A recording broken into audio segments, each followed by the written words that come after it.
UFC Fight Night Sean Strickland versus Anthony Hernandez wrapped up last night, and I figured I'd go ahead and get my video out early today, so apologies if I'm a bit slow. I've just woken up, but we're going to go ahead and jump right into it. We didn't do great on this card, but it was The beginning of the card did not deliver, I'll be honest, but later on we definitely saw some good finishes. But let's go ahead and start with the early prelim opener of Juliana Miller versus Carly Judice.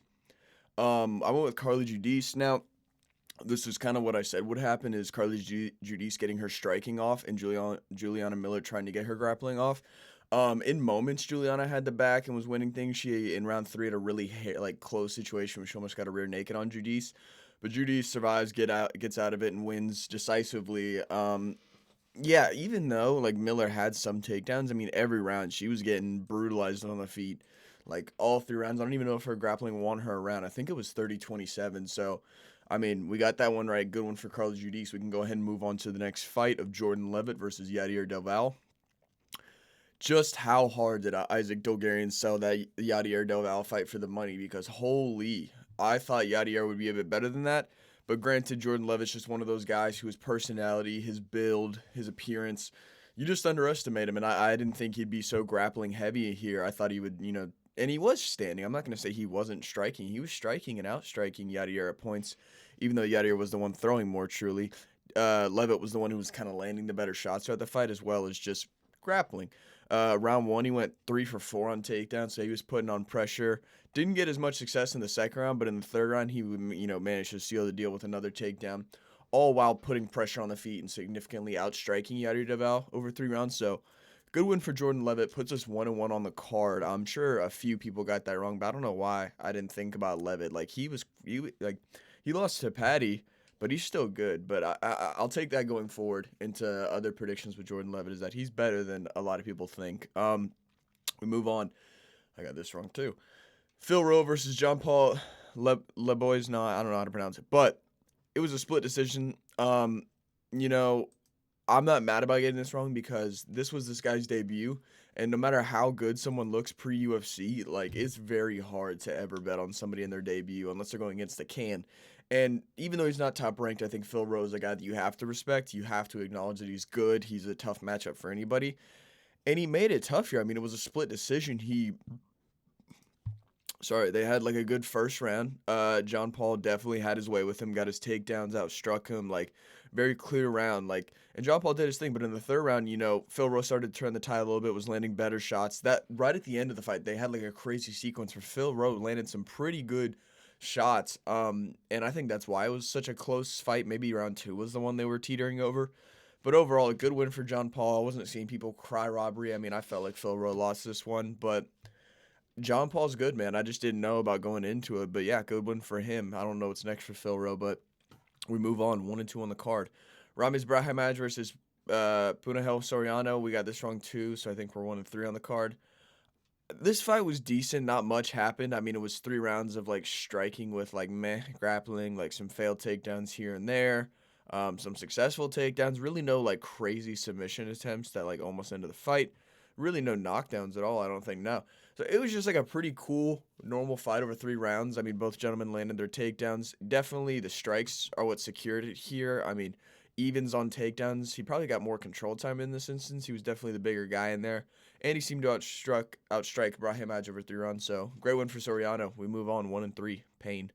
Nora Canol versus Jocelyn Edwards. We got this right, 2 and 3. This was brutal, man. Round 1, I mean, Jocelyn Edwards is outstriking her just by a little bit. Actually, I take that back. No, she's getting outstruck. Jeez, why can't I remember these fights too well? But they were pretty even on the feet, but it doesn't matter because round 2 comes around and Jocelyn Edwards just starts putting it on Nora Canol. I think the sequence that was, she hit it with like a mat return, and you could like hear and see Nora Canol's elbow or shoulder pop out of the socket because of the slam. So I'm sure that definitely hurt. She wasn't all there in the fight. And she gave up the submission. Jocelyn Edwards gets the tap. I want to say it was a rear naked, but it could have been something else. But we got that right. 2 and 3 on the card. Not bad for Edwards. She's brutal, man. I want to see who she fights next and how bad she beats him. So we move on. 2. Alden Correa versus Louis Garul. 3 and 3 on the card. Not bad. This was a decent scrap over 3 rounds. I mean, they're lighter guys, flyweights, like the lightest guys, I should say.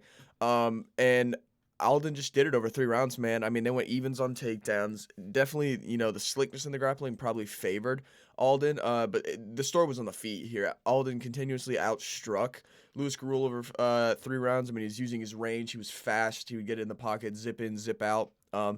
And I don't know if I think it was unanimous. Yeah, I don't think you can give any rounds here unless you got an insane amount of control time here. I mean, the reversal was for Alden. The significant strikes for all 3 rounds are going to Alden. He just outpaced him, did more. I don't know how small Louis Garul is, but based on these photos, he looks just a bit smaller than Correa, which at flyweight, if you're the smaller guy, like, you're cooked. I mean, we saw it with, like, Joshua Vaughn. We were worried there for a minute that he would never become a champion. And to be fair, he kind of fluked it, but he was losing to guys like Charles Johnson because of the range and just the shot selection. But yeah, good win for Alden Correa. Got that right. We move on. 3-3. 2. Ode Osbourne versus Alibi Idris. This was a good fight. I mean, they're very technical guys, very energetic, but I picked Idris to win. We got that right. 4-3 on the card. Ode Osbourne's a tough fight for anybody, but he just seems to get outdone in moments, especially against like somebody who's very wrestling heavy. And I think Alibi is Kazakhstani. Is that the word, Kazakhstan? I don't know what you call someone who's from Kazakhstan, like Kazakh or something, but yeah, they have very good MMA over there. We see it in Shavkat. They're very well rounded. They're striking, but they're very explosive and like zippy grappling, which at 125, it's, double speed when it comes to that. So over 3 rounds, I mean, he outstrikes him on the feet, manages to keep up the pace. But it's the grappling that really gets him the win here. I mean, 2 takedowns around 3, 2 takedowns around 2, 1 takedown around 1. The dude was just putting it on Ode Osbourne. Like, it's tough because it seems like Ode was trying to fight at times. But the takedowns would kind of nullify his game. I mean, 5 takedowns in a 3-round fight is insane. The control time was amazing for Alibi Idris. It sucks for Ode Osbourne, though, because he's an entertaining guy, and I'm a fan of him. But we still got it right. 4-3 on the card. Good one for Alibi Idris. We move on to Chidi Njokuani versus Carlos Leal. We picked Carlos Leal, I believe, and got this right. So we're 5-3 on the card. Not bad. This was a scrap. This was, I don't know if this got fired tonight, but I'll be damned if it wasn't entertaining. No knockdowns, but this was a slugfest. Don't let anyone tell you different. Carlos Leal has insane pace, and to see him get chinned in his fight recently, that guy's insane, to be fair. But, dude, his durability in this fight was all there. I mean, his output never slowed. Even though in round 2, he definitely lost some momentum, picked it back up in round 3. I think he won 29-28 with rounds 1 and 3. Very close round 3, though, but I think the damage that Carlos Leal was putting on Chidi was showing to the judges more so than just the numbers. He was continuously trudging forward. He would disengage from like a sequence, come back in with another 3-peat combo, get a little rough in a clinch, and then disengage and then do it again. He just kept re-engaging with Chidi. And Chidi was just tired trying to survive the waves of engagement that Leal was trying to do. He couldn't really get his own offense going towards the end of the fight. And Leal just outpaced him over 3 rounds, man. Great win for him. He's aggressive. He's a marauder.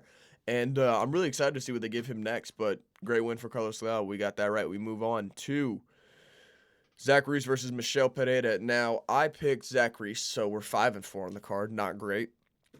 But, dude, Michel Pereira, dude's a cheat. I didn't even really watch this fight too much just because it was so low level and hurt. But, I mean, it was close. He dropped Zach Reese in the first round, I think. I don't know if he dropped him in any other rounds. Doesn't look like it. No. I mean, they went evens on grappling, it seems like, and the striking was there. But Michel Pereira got it done, landing the better shots. The knockdown probably swayed it a good bit. I'm just not a huge fan of Michel Pereira. His fight style, I don't care if he's entertaining. He's on multiple occasions, illegally struck opponents that resulted in a finish, and nobody said anything.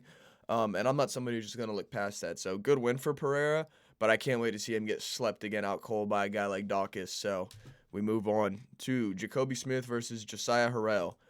This was a sanctioned murder. Holy shit. I think we took Jacoby Smith, so we're 6-4 on the card. I mean, one-stop shop. 2 minutes in, Jacoby Smith knocks out Josiah Harrell, but not only that, when Josiah hits the ground, or no, it was like a crazy sequence. He got a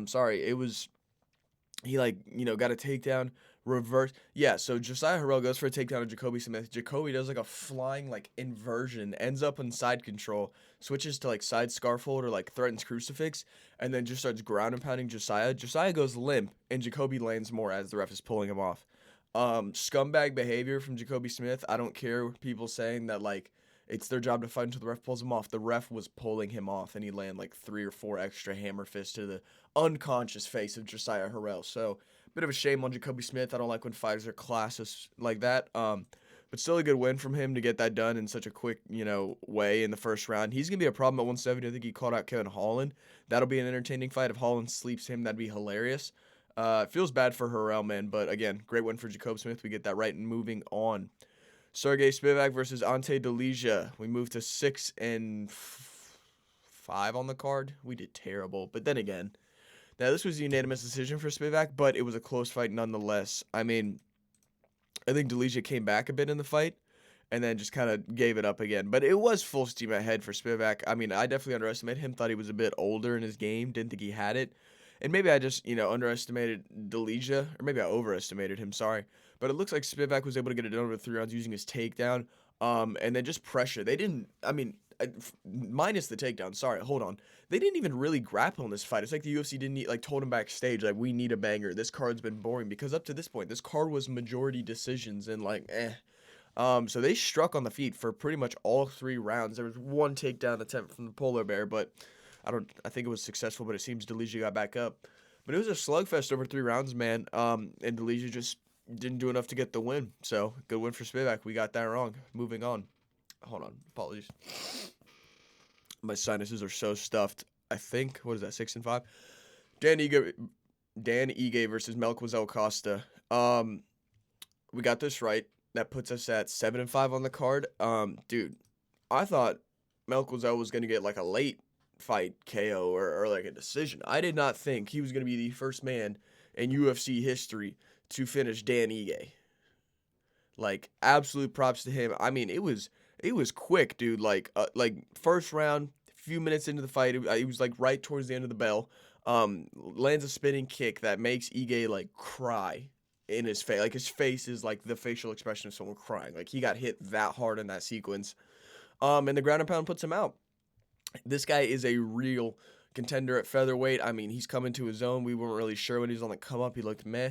But finishing guys like Morgan Charrier, Dan Ige, I mean, that says something in the 145 division. And I'm excited to see him break into, like, I don't know if what is Ige ranked? I don't think they have their rankings here.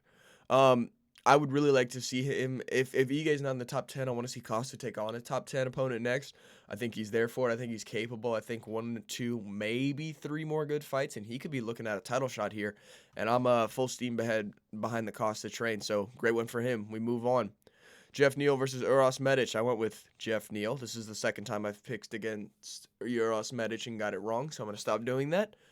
We're at like 7 and 6 on the card, bro. Let's just not even talk about it anymore. I mean, God, a minute in, they're exchanging on the feet. Jeff really only did he even get a significant strike? No, all 3 were significant. Yeah. So he lands maybe a combination or like a jab 2.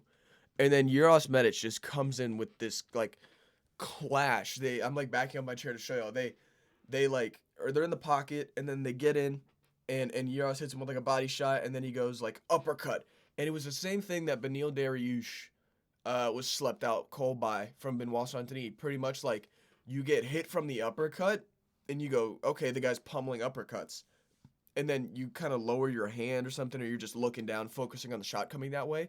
And then they bring it up around and do a hook that just right on the temple. Slept Jeff Neal out cold. Like, dude had a booger flying out of his nose on the way to the canvas. He slumped back. And Uros Medic hits a crazy cool celebration and calls out Leon Edwards. I want to see Leon get slept again by Medic. This would be amazing. Headshot dead. Great win for Uros Medic. Like this card, my picks were horrible, but I think a lot of people's picks just, like, the card did not go the way we thought it was. And even though, like, the beginning was pretty boring, the end had some crazy good finishes that were so entertaining that I'm not even mad that I got the pick wrong. So great one for Uros Medic. I mean, I don't know if I can bet against him going forward. I think I have to pick him unless he's in, like, a crazy matchup next. But moving on. to the main event of Sean Strickland versus Anthony Hernandez. We got the main event right. That's all that matters. And we technically went positive. We went, I don't know our full record, but it wasn't great. But we went positive. Dude, I mean, Sean got a finish. And that's not to say that he doesn't get finishes, because he does. But everybody in here was talking about teep and jab merchant and for you fucking guys, we're going to go to war. And he throws teeps and jabs for 5 rounds. I get it. But don't act like he's not a finisher or not one of the best in the game. He beat Israel Adesanya. Like, you know, it's the hypocrisy. And everybody's calling Fluffy, amazing. And he's going to run through him and he's going to run through Khamzat. But, dude, look at him. They don't call him Fluffy for nothing. The dude's soft to the belly. Look, Tarzan abs, fluffy belly. Who's taking a body shot better? You tell me. And that's how it went. I mean, it was close for the first 2 rounds, but obviously things favored Strickland. I don't think Fluffy was even able to get his grappling off. He tried to shoot in round 1, but Strickland's got really good takedown defense, which we'll talk about the Khamzat matchup. And in round 3, Fluffy was just tired, man, and Sean hits him with a knee that slowly builds momentum into a finish. I mean, that knee winded him. He was already kind of hurt to the body.